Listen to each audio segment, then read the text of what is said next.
নমস্কার, অ্যাস্ট্রো নীলমণি চ্যানেলে আপনাদের স্বাগতম। আজকে আলোচনা করব বুধ গ্রহের জাতক বা বুধ গ্রহের মানুষদের নিয়ে। আলোচনা করব তাদের স্বভাব, চরিত্র, বৈশিষ্ট্য নিয়েও।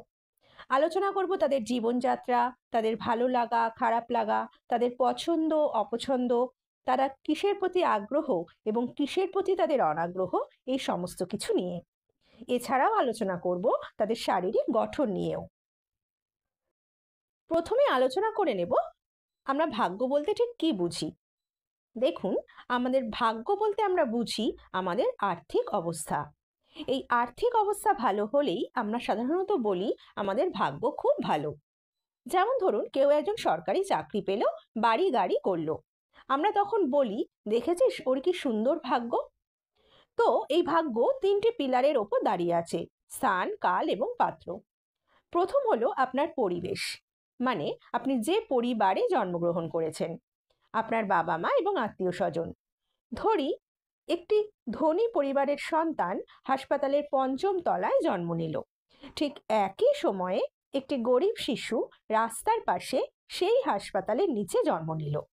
এক্ষেত্রে দুজনের জ্যোতিষ চার্ট একই হবে, কিন্তু তাদের ভবিষ্যৎ কি এক হবে? না, দুজনের ভবিষ্যৎ কখনোই এক হবে না। এই ভাগ্য মানে আমাদের আর্থিক অবস্থা।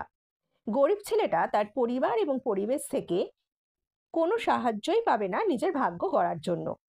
এজন্য পরিবেশ ভাগ্যের জন্য খুব গুরুত্বপূর্ণ। তবে জীবনের সুখ ও শান্তি, চরিত্র, স্বাস্থ্য বা স্বাস্থ্যের সমস্যা, জীবনের বিভিন্ন ঘটনা যেমন বিবাহ, সন্তান জন্মানো, গাড়ি কেনা, বাড়ি তৈরি করা, ভালো সময় কাটানো, দুর্ঘটনা, এমনকি মৃত্যু দুজনের একই সময় হবে। কিন্তু এমন কিছু জিনিস যেগুলো আমাদের জীবনযাত্রার মান নিয়ন্ত্রণ করে, যেমন পেশা বা শিক্ষা। সেক্ষেত্রে একজন ইলেকট্রিক্যাল ইঞ্জিনিয়ার হতে পারে, অন্যজন ইলেকট্রিশিয়ান হতে পারে। আবার ধনী পরিবারের ছেলে 5 তলা বাড়ি তৈরি করতে পারে, আর গরিব পরিবারের ছেলে হয়তো সেই সময় একটি ছোট বাড়ি বানাতে পারে।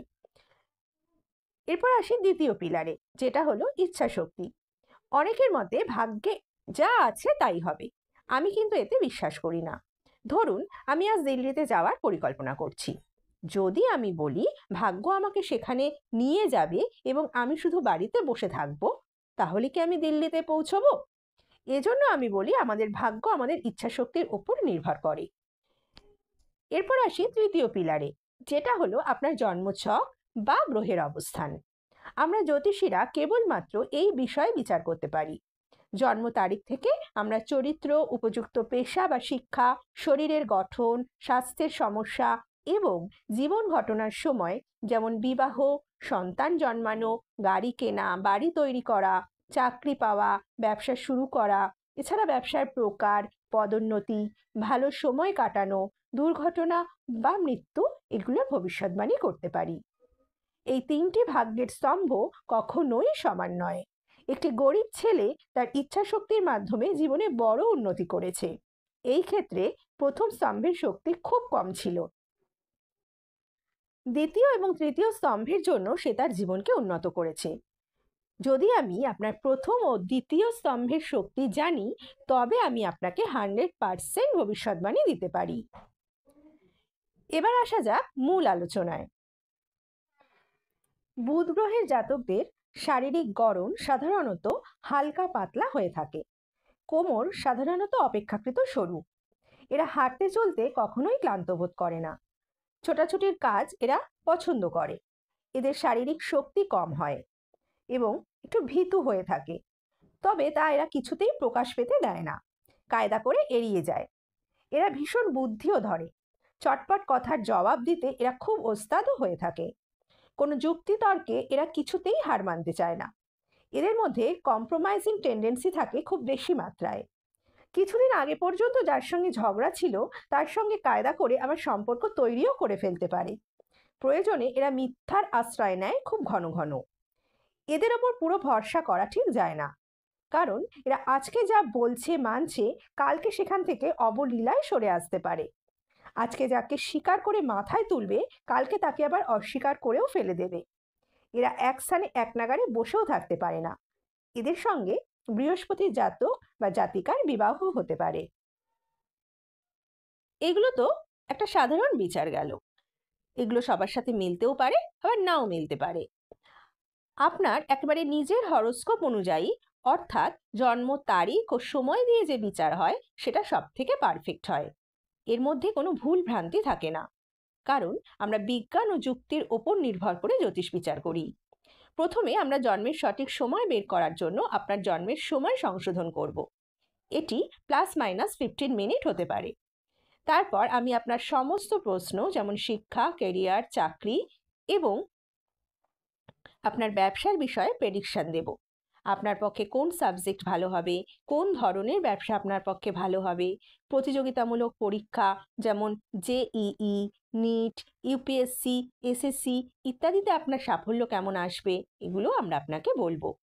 আপনার বিদেশ সফরের যোগ আছে কিনা, বা সেক্ষেত্রে সেটেলমেন্টের যোগ কতটা, সে ব্যাপারেও আমরা আপনাকে জানাবো। আপনার প্রেমের সম্পর্ক এবং দাম্পত্য জীবন কেমন যাবে, এটাও আমরা প্রেডিকশন করব। ভবিষ্যতে কোনো স্বাস্থ্য সমস্যা বা কোনো দুর্ঘটনা আছে কিনা তা আমরা খুঁজে বার করব। গৃহপ্রবেশের জন্য ভালো সময় খোঁজা, গাড়ি কেনা, ফ্ল্যাট কেনা, যে কোনো গুরুত্বপূর্ণ সমস্যা মোকাবিলা করা, গুরুত্বপূর্ণ মিটিং ইত্যাদির জন্য শুভ সময় বের করা, এগুলো আমরা আপনাকে বলে দেব। এছাড়া আপনার যে কোনো প্রশ্নের উত্তর আপনি আমাদের কাছে পেয়ে যাবেন। আগামী সময়গুলো কেমন যাবে আপনার তা জানতে আমাদের সাথে যোগাযোগ করুন। যারা চাইছেন যে এইভাবে বিজ্ঞান ও যুক্তির উপর নির্ভর করে অ্যাস্ট্রোলজি শিখবেন, তারাও আমাদের সাথে যোগাযোগ করতে পারেন। এখানে কোনো বুজরুকের জায়গা নেই। এখানে অ্যাস্ট্রোলজি শিখতে গেলে আপনাকে গলায় রুদ্রাক্ষের মালাও পরতে হবে না। অ্যাস্ট্রোলজি শিখতে গেলে মাথায় বড় বড় চুল রাখতে হবে না। এখানে আসতে গেলে, শিখতে গেলে কোনো বাবা বা মহারাজও হতে হবে না। এখানে অ্যাস্ট্রোলজি শিখতে গেলে শুধুমাত্র বিজ্ঞান এবং যুক্তিমনস্ক মানসিকতা আপনার মধ্যে থাকতে হবে, তবেই আপনি অ্যাস্ট্রোলজি শিখতে পারবেন। আমরা অ্যাস্ট্রোলজিতে কোনো কিছুকেই অন্ধের মতো বিশ্বাস করব না। আমরা প্রত্যেক জিনিসের ব্যাপারে একটা করে যুক্তি খুঁজব। যেমন ধরুন, একটা প্লেন অ্যাক্সিডেন্ট হলো, 500 লোক মারা গেল। সবার কি মৃত্যুর যোগ থাকে ওই সময়? এটা অসম্ভব ব্যাপার। সবার মৃত্যুর যোগ থাকে না। দেখুন, অ্যাস্ট্রোলজির সাথে ভগবান বলুন, মা তারা, মা কালী বলুন বা বাবা মহাদেব বলুন, কারোরই কিন্তু কোনো সম্পর্ক নেই। ভগবান আমাদের ভগবানের জায়গাতেই আছেন। অ্যাস্ট্রোলজি হলো একটা subject. Physics, chemistry, mathematics, Bangla, ইংরাজি, ইতিহাস এদের মতনই একটা সাবজেক্ট।